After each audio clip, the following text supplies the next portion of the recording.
Hello, ഇന്ന് ഇവളിത് എങ്ങോട്ടാണ് പോകണതെന്ന് വെച്ചാൽ ഞങ്ങളുടെ വീടിനടുത്തുള്ള പൊന്നുവും, അതായത് ഉല്ലാസേട്ടൻ്റെ മോള് പൊന്നുവും ഞാനും കൂടി പിറവത്ത് പേപ്പതിയിൽ വെളിയനാട് എന്ന് പറഞ്ഞ സ്ഥലത്താട്ടോ പോകുന്നത്. വർഷങ്ങൾക്ക് മുമ്പ് ടിക്ടോക്കൊക്കെ ഉള്ള സമയം മുതൽ ഒരു കൂട്ടായ ഒരു ചേട്ടനുണ്ട് അവിടെ, അതായത് മജേഷ് എന്ന് പറയും, മജേഷ് സന്ധ്യ. അതെ, ഇതാണ് കേട്ടോ ആൾ.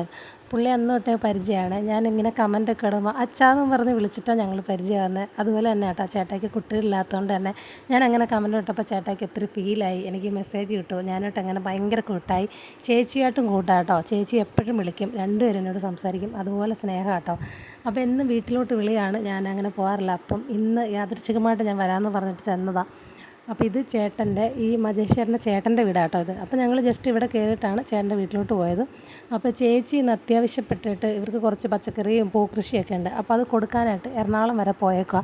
വന്നിട്ടേ പോകാവൂ എന്ന് പറഞ്ഞു. ഇന്നത്തെ ദിവസം ഇവിടെ നിൽക്കണമെന്നൊക്കെ പറഞ്ഞു ഇട്ടൊക്കെയാണ് പോയേക്കുന്നത്.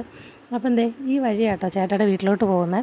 ഇവിടെയൊക്കെ കൃഷിയായിരുന്നു. ഈ ചേട്ടൻ ഇങ്ങനെ വസ്തുവൊക്കെ പാട്ടത്തിനെടുത്തിട്ട് കൃഷി നടത്തുന്ന ആളാട്ടോ.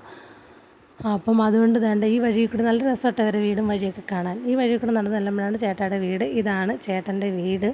അത് നിൽക്കുന്ന അവർ റിലേറ്റീവ് ആട്ടോ, അവൻ്റെ പേര് മറന്നുപോയി. അപ്പം ഞങ്ങളവിടെ ചെന്ന് കഴിഞ്ഞപ്പോൾ അവിടെ അമ്മയുണ്ട്. പിന്നെ ഞങ്ങൾക്ക് ഇങ്ങനെ മറ്റേ ചിപ്സും റസ്ക്കൊക്കെ തന്നു, നാരങ്ങകളിലൊക്കെ ഇട്ട് തന്നു. പിന്നെ ചേട്ടൻ്റെ ചാച്ചന് തീരെ പാടില്ലാണ്ട് കിടക്കുക കേട്ടോ. അത് അവനെ വീഡിയോ കാണിക്കാൻ വയ്യാണ്ട് കിടക്കുക. ഇവിടെ വേറെ ആളുകളൊക്കെ ഉണ്ട് കേട്ടോ. പിന്നെ പൊന്നുവിന് ഇതിനെങ്ങ് ഇഷ്ടപ്പെട്ടു. പൊന്നുവിനെ എടുത്തുകൊണ്ട് പോകാമെന്നൊക്കെ വിചാരിച്ചിരിക്കുമായിരുന്നു. പിന്നെ ഞാനിങ്ങോട്ട് വന്ന വഴി പൊന്നിനോട് ഞാനൊരു കാര്യം പറഞ്ഞായിരുന്നു കേട്ടോ. അതായത് ഉല്ലാസേട്ടയുടെ കണക്ക് തോന്നും നമുക്ക് ഈ ചേട്ടൻ്റെ ചില സംസാരം നടത്തമൊക്കെ കാണുമ്പോൾ. അപ്പോൾ പൊന്നു ഇവിടെ വന്നപ്പോൾ തന്നെ പൊന്നിനെ തോന്നിയുണ്ട്, പൊന്നു ഭയങ്കര മിസ് ചെയ്ത് ഒരുമാതിരി മാറി മാറി നിൽക്കുമായിരുന്നു. എന്നിട്ട് പൊന്നു വീട്ടിൽ വിളിച്ച് വീഡിയോ കോൾ വിളിച്ച് കാണിച്ചു. അമ്മയും പിന്നെ പൊന്നുവിൻ്റെ ചേച്ചിയൊക്കെ വിളിച്ച് കാണിച്ചു. അച്ചാച്ചനാണൊക്കെ ഇരിക്കുന്ന ഒരു ചേട്ടൻ അമ്മച്ചി എന്നൊക്കെ പറഞ്ഞ് പുള്ളിക്കാർ ഭയങ്കരമായിട്ട് ഇമോഷണലായിരുന്നു കേട്ടോ. അവസാനം ഫോട്ടോ കാണിച്ചു കൊടുത്തു ചേട്ടായിക്കും അമ്മയ്ക്കും ഒക്കെ. ശരിക്കും അങ്ങനെ തന്നെ കേട്ടോ, ഉല്ലാസേട്ടയുടെ പോലെ തന്നെയാണ് തോന്നുന്നത്. ഒരു സംസാരവും ചിരിയും ഒക്കെ അങ്ങനെ തോന്നും. അപ്പം പുള്ളിക്കും മക്കളില്ലാത്തതുകൊണ്ട് ചേട്ടായിക്കും സങ്കടമായി, അവൾക്കും ഭയങ്കര സങ്കടമായി കേട്ടോ.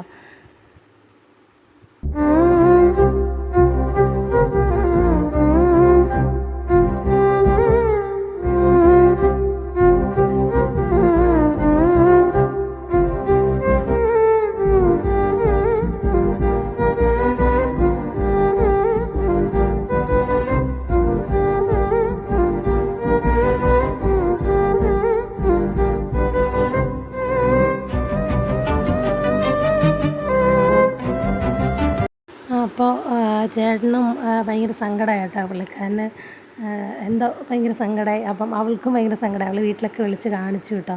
ഇതാ ചേട്ടായുടെ അമ്മ. അപ്പം ഞങ്ങൾ ഏതാണ്ട് അവിടെ നിന്ന് തിരിച്ച് ഇറങ്ങുമായിരുന്നു. ഇതുവഴിയാട്ടോ പോകുന്നത്. ഇതുവഴിയെന്ന് വെച്ചാൽ അത് ഇവിടെയൊക്കെ ചേട്ടൻ ഇങ്ങനെ കൃഷിയൊക്കെ ചെയ്തിരുന്ന സ്ഥലമാണ്. ഇവിടെ ഇങ്ങനെ പടവലമൊക്കെ ഇങ്ങനെ പന്തലിട്ട് ഇങ്ങനെ ഇട്ടേക്കുമായിരുന്നു. നല്ല രസമായിരുന്നു. ദൂരമ്പോൾ തലയിലൊക്കെ മുട്ടുമായിരുന്നു എന്നൊക്കെ പറയാം കേട്ടോ. ഭയങ്കര കൃഷിയെ സ്നേഹിക്കുന്ന മനുഷ്യനാട്ടോ. ഒരു 10 മിനിറ്റ് സംസാരിച്ച് 8 മിനിറ്റ് കൃഷിയെപ്പറ്റി പറയും. ദൈവം ഇവൻ്റെ വീടെത്തി പോവാന്നൊക്കെ പറഞ്ഞാൽ വീഡിയോ എടുക്കുന്നപ്പോൾ നാണിച്ച് പോവാം. ഇതാണ് ചേട്ടൻ്റെ വീട് കേട്ടോ. ചേട്ടനെ ഞാൻ കാണിച്ചു തരാം. ഇവിടെ കേട്ടോ. ഞങ്ങൾ കയറിപ്പോയപ്പോഴും സംസാരിച്ചിട്ടൊക്കെ പോയതാട്ടോ. അപ്പോൾ പിന്നെ ചേട്ടൻ പോയിട്ട് സന്ധ്യാമ്മയെ കൊണ്ടുവന്ന് ചേട്ടൻ്റെ വൈഫിനെ വിളിച്ചുകൊണ്ട് വന്നു. അപ്പോൾ ചേച്ചി വന്നപ്പോൾ തന്നെ അയ്യോ നിങ്ങളിന്ന് പോവാണോ എന്നൊക്കെ പറഞ്ഞു. ഞാൻ പറഞ്ഞു ഇന്ന് ഞങ്ങൾക്ക് കുറച്ച് പരിപാടിയുണ്ട് ചേച്ചി, ഞാൻ പിന്നെ ഒരു ദിവസം വരാം, അത് മോശമായിപ്പോയി, ഞാൻ അത് മേടിച്ചുകൊണ്ടുവന്ന് ഇത് മേടിച്ചുകൊണ്ടുവന്നു എന്നൊക്കെ പറഞ്ഞിട്ട് പരാതിയൊക്കെ കാണുന്നത്. ഞാൻ പറഞ്ഞു ഉറപ്പായിട്ടും പിന്നെ ഒരു ദിവസം ഞാൻ വരാം, പെട്ടെന്ന് വന്നുകൊണ്ടാണെന്ന് പറഞ്ഞു കേട്ടോ. പാവമാണ്, രണ്ടുപേരും പാവം കേട്ടോ. അങ്ങനെ ഞങ്ങൾ ഇവിടുത്തെ ഒരു ചേച്ചിയുണ്ട്, ചേച്ചി ഇവിടുന്നാണ് ഫുഡ് എന്നൊക്കെ പറഞ്ഞ് സെറ്റ് ചെയ്തതാട്ടോ. അപ്പം ഞങ്ങൾക്കങ്ങനെ അവിടെ നിന്ന് കുറേ ഉണ്ടായിരുന്നു കേട്ടോ. ഇവിടുത്തെ കപ്പയും ബീഫ് അങ്ങനെ കുറേ പരിപാടി, പിന്നെ ബീഫ് മീനും അച്ചാറും ഒക്കെ ആയിട്ട് അടിപൊളിയായിരുന്നു കേട്ടോ. അപ്പം ആ ചേട്ടായും പൊന്നും ഞാനും എല്ലാവരും കൂടിയിട്ട് അവിടെ നിന്ന് ഫുഡ് കഴിക്കുമായിരുന്നു. അപ്പോൾ എനിക്കിന്ന് ശ്രീകൃഷ്ണ ജയന്തി ആട്ടോ, ഞായറാഴ്ച എടുത്ത വീഡിയോ. അപ്പോൾ എനിക്ക് ആ പരിപാടിക്ക് പോകണമെങ്കിൽ എനിക്കും കുറച്ച് തിരക്കായിരുന്നു. അപ്പം അതാണ്ട് ഇത് ഉണ്ടാക്കി തന്ന ആളെ കാണിച്ചു തരാം. ഇതാണ് നമ്മുടെ സുരഭി ചേച്ചി, നേഴ്സാട്ടോ. പുള്ളിക്കാരി വീഡിയോ എടുത്ത് അറിഞ്ഞിട്ടില്ല, എന്നോട് നിന്ന് വിശേഷം ചോദിക്കൽ തന്നെയായിരുന്നു. അവരെ പരിപാടി കാണും ഇവരെ കാണും എന്ന് പറഞ്ഞു ഭയങ്കരമായിട്ടും വമ്പർച്ചിരി സ്ഥിരം കാണുന്ന ആളാട്ടോ. അങ്ങനെ അവിടെ നിന്ന് ഞങ്ങൾ വർത്താനമൊക്കെ പറഞ്ഞു. പിന്നെ ഈ വീടിൻ്റെ ഫ്രണ്ട് സൈഡിൽ അങ്ങേ അറ്റത്ത് ഒരു മോള് പഠിക്കുന്നു, ഇങ്ങേ അറ്റത്ത് വേറൊരു മോള് പഠിക്കുന്ന സ്കൂള് എന്ന് പറഞ്ഞ് ചേച്ചി ഇങ്ങനെ ആ സ്ഥലമൊക്കെ കാണിച്ചു തരുമായിരുന്നു. ഞാൻ വീടിൻ്റെ ഫ്രണ്ടിൽ നിന്നുകൊണ്ട് അടിപൊളി വ്യൂ ആ ഫ്രണ്ട് വശമൊക്കെ കാണാൻ. അങ്ങനെ ഞങ്ങൾ പറഞ്ഞാൽ പോവാ ചേച്ചി പിന്നൊരു ദിവസം വരാം. അപ്പോൾ അവർ എന്താ അടുത്തല്ലേ കുറച്ച് ദിവസം കഴിഞ്ഞ് വരുമോ എന്നൊക്കെ ചോദിച്ചു. ഞാൻ വരാമെന്നൊക്കെ പറഞ്ഞു പോരുന്നു.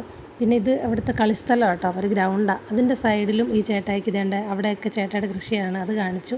പിന്നെ പോകുന്ന വഴിക്ക് റോഡ് സൈഡിൽ ഈ വാഴക്കൃഷിയും ഈ ചേട്ടൻ്റെയാണ്. പിന്നെ ഞങ്ങൾ പിന്നെ പോയതാണ് ബന്ദിത്തോട്ടത്തിലേക്ക്. ചേട്ടന് ബന്ദിയുടെ കൃഷിയുണ്ട് കേട്ടോ. ബന്ദി ഇവിടെ മാത്രമല്ല വേറെ കുറേ സ്ഥലത്തുണ്ട്. അപ്പോൾ എന്നോട് പച്ചക്കറി പടവലവും ഏതാണ്ട് പാവയ്ക്കയും കോവയ്ക്കൊക്കെ ഉണ്ട്, നീ ഇത് കൊണ്ടുപോകാൻ നിൽക്കാൻ പറഞ്ഞിട്ട് എനിക്ക് ഇന്ന് വൈകിട്ട് ഒരു ഉദ്ഘാടന പരിപാടി ഉള്ളതുകൊണ്ട് നിൽക്കാൻ പറ്റില്ല ചേട്ടായി എന്ന് പറഞ്ഞ് തിരക്കായിപ്പോയി. പക്ഷേ ബന്ദിത്തോട്ടത്തിൽ കയറിയപ്പോൾ ഇന്ന് രാവിലെ ചേച്ചി കുറേ ബന്ദിപ്പൂ പറിച്ച് കൊടുത്തു കേട്ടോ. പിന്നെ കുറച്ചിങ്ങനെ നിൽപ്പുണ്ട്, നാളത്തേക്കും ഒക്കെ ഉള്ളതാണ്. അപ്പോൾ അതിൽ നിന്ന് ഇങ്ങനെ ചേട്ടായി കുറച്ച് തൈയൊക്കെ തന്നു നമുക്ക് വീട്ടിൽ കൊണ്ടുവന്ന് നടാൻ വേണ്ടിയിട്ട്. തൈ തന്നു. പിന്നെ കുറേ പൂ ഇങ്ങനെ പറിച്ചു. ഇതിൻ്റെ കാര്യമൊക്കെ ഇങ്ങനെ പറഞ്ഞു തരുമായിരുന്നു. ആ തോട്ടത്തിൽ കൂടെയൊക്കെ നടന്നു. എന്നിട്ട് പിന്നെ കുറേ വലിയ പൂവ് വേണ്ടേ ഞാൻ കാണിച്ചു തരാം കേട്ടോ. ഇത്രയും വലിയ പൂ തന്നിട്ട് ഉല്ലാസേട്ടയുടെ കല്ലറയിൽ കൊണ്ട് വെക്കണം എന്ന് പറഞ്ഞ് പൊന്നുവിന് കൊടുത്തു. അങ്ങനെ വേണ്ട ഞങ്ങൾ അവിടുന്ന് അപ്പം തന്നെ പോവാമെന്ന് പറഞ്ഞു കേട്ടോ.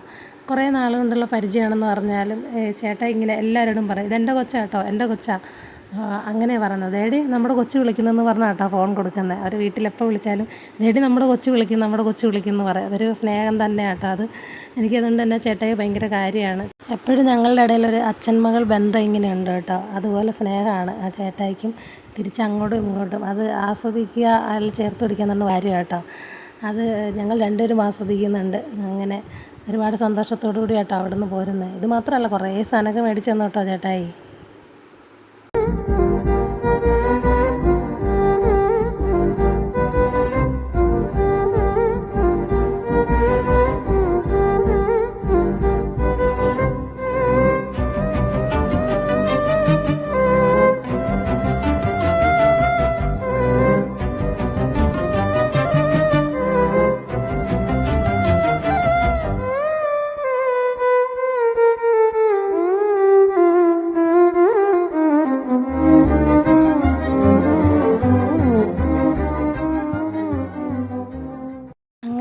തിരിച്ച് ദേണ്ട പിറവത്ത് നിന്ന് പതിയെ ഞങ്ങളുടെ നാടായ കണിയാലിപ്പടിയിലേക്ക് പോരുന്നു കേട്ടോ. അന്ന് പൊന്നൂനും എനിക്കൊക്കെ കുറച്ച് വേറെ പരിപാടി ഉള്ളതുകൊണ്ടാണ് പോരുന്നത്. പിന്നെ ഒരു ദിവസം പോയി നല്ലപോലെ വീഡിയോ എടുക്കാമെന്ന് വിചാരിച്ച് ഞങ്ങൾ തിരിച്ച് വരുന്നു കേട്ടോ. ടാറ്റാ.